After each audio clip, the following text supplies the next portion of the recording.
Quelqu'un qui n'a pas fait la médecine entrerait dans le cerveau humain. Et ils ne construisent pas, ils détruisent. Ils ne gèrent pas, ils ne construisent pas, ils n'ont pas de projet. C'est uniquement natawakkalu ala Allah wal Qur'an was sunnah et on y va.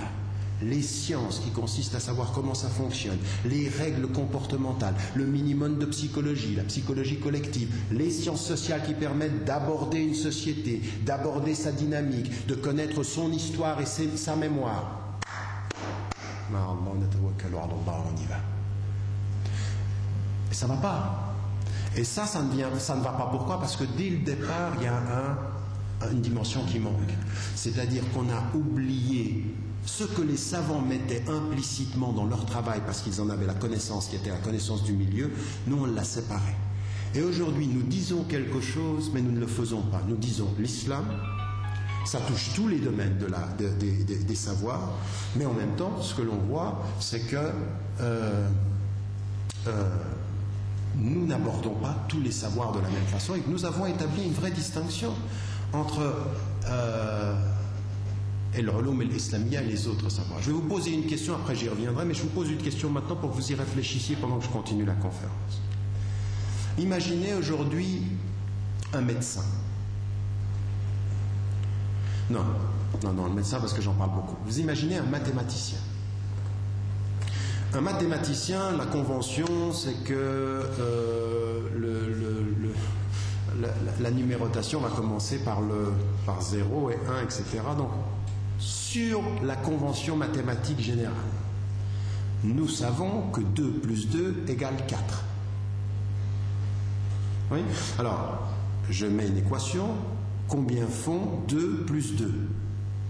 Votre réponse va être 4.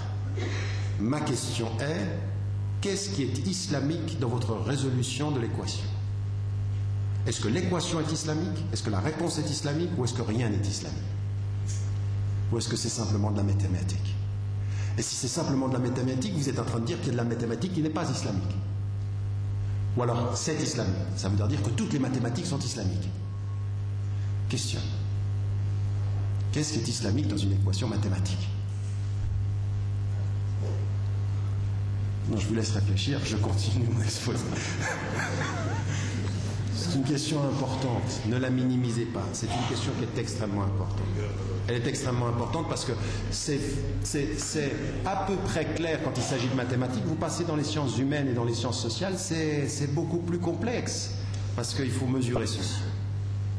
Donc ce que je voulais dire par rapport à cela, c'est que sur cette question des sources, on a effectivement la question des sources et la thèse, aujourd'hui, que j'aimerais avancer dans ce domaine-là, c'est qu'il faut absolument que nous intégrions comme source du fondement du droit et de la jurisprudence tout ce qui relève des savoirs qui sont liés au livre du monde.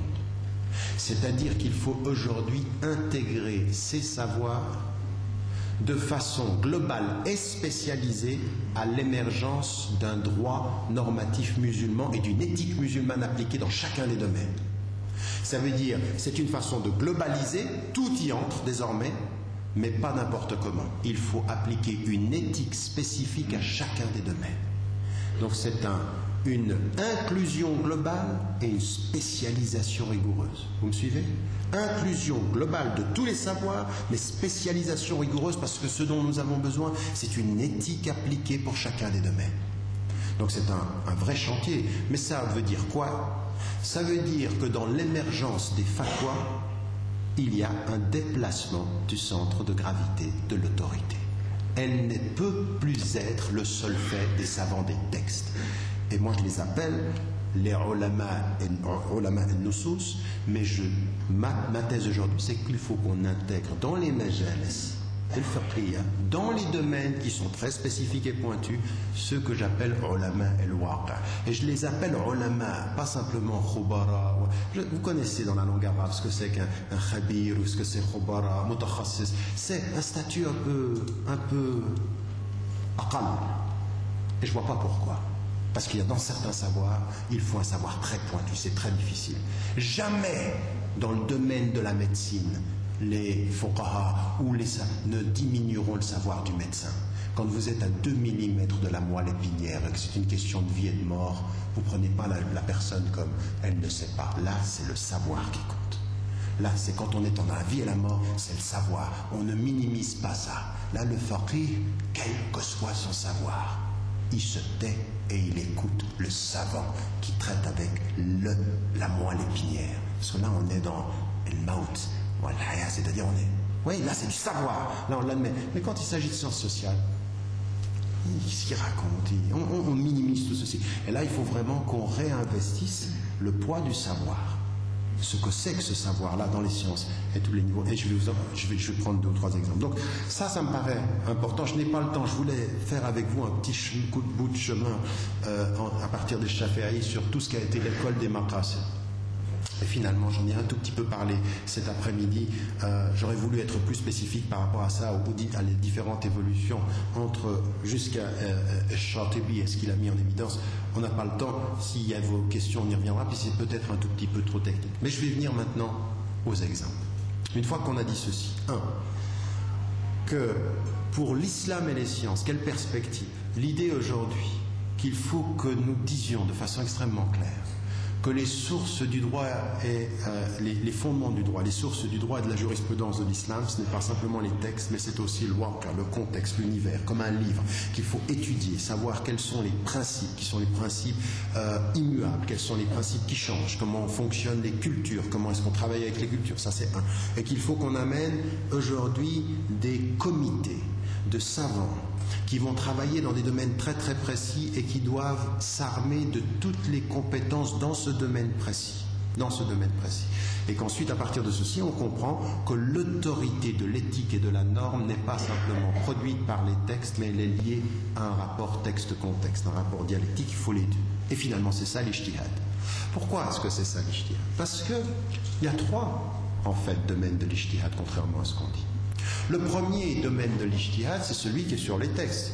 Quand le texte est clair, qat'i, la ijtihad ma'a an-nass, pas d'ijtihad avec le texte. Quand il y a des dhanniyat, qu'il y a des ouvertures pour l'interprétation, il y a un ijtihad sur le texte ou en l'absence de texte. Ça, c'est ce que tous les savants connaissent. Donc il y a un ijtihad ici. Mais maintenant, quand on est dans l'univers, oui, quand on est dans le monde, quand par exemple vous êtes lié à la circulation du sang, comment ça fonctionne? Il n'y a pas d'ijtihad, vous devez suivre comment. Ensuite, comment vous allez pouvoir opérer dans une situation donnée? Il peut y avoir un ijtihad, c'est-à-dire qu'il y a un ijtihad sur le waqi'. Chacun d'entre les stratèges politiques, ils font un ijtihad sur le waqi', c'est-à-dire ils ont une donnée, ils ont des principes qui sont des principes qui ne bougent pas dans les sociétés, puis ils ont des stratégies, une stratégie sociale pour ça, une stratégie pour la pauvreté, une stratégie, ce sont des ijtihadat, ça. Et puis ensuite, il y a entre le texte et ses principes et l'ijtihad sur la stratégie, un ijtihad qui fait les deux, qui amène les deux. C'est-à-dire ce qu'on appellera aujourd'hui en éthique l'éthique appliquée. Comment on applique ces principes à ça? C'est-à-dire ces 3 domaines. Mais l'ijtihad central là, qui amène les deux, il a besoin de la compétence de personnes aujourd'hui qui ne peuvent pas avoir tous les savoirs en une personne. C'est fini ça. Et aujourd'hui, malheureusement, dans beaucoup de domaines, on pense que le alim, il va nous parler de tout. Il va pouvoir faire des fatwas sur tout. Ou les majlis et le ulama, ils vont pouvoir faire des... Et ça, c'est un problème. Pourquoi? Moins de maîtrise des savoirs du monde et uniquement la maîtrise du savoir du texte, ça vous amène systématiquement d'être en retard sur le monde. Je vous donne un exemple. L'économie avance, c'est très complexe.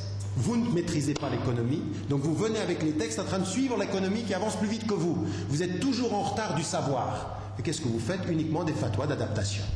Vous ne transformez pas l'économie, vous vous y adaptez.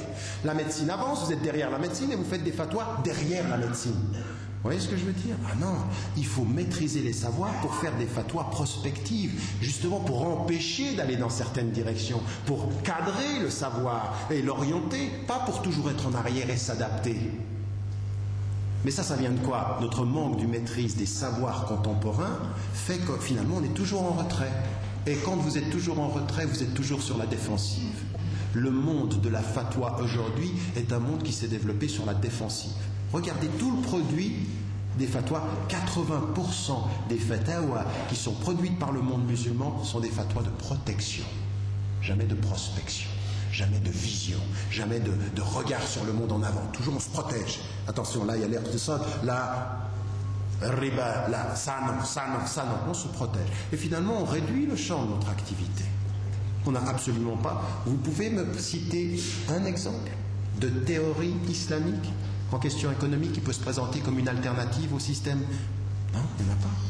On n'a aucun système alternatif. On n'a que des systèmes d'adaptation. C'est-à-dire l'économie internationale, on ne peut pas la changer, mais on trouve des petits moyens d'avoir des économies ou des pratiques plus islamiques que d'autres. Mais c'est tout.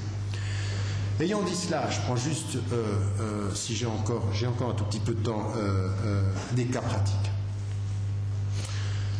Alors, tout ça, c'est pour amener véritablement par rapport à notre rapport aux sciences, et en particulier aux sciences sociales. Je n'entre pas dans tous les débats que je sais être les débats entre tous les différents théoriciens des sciences sociales. Qu'est-ce qu'une science sociale? Comment est-ce qu'on peut aborder ceci? Je vais être un tout petit peu plus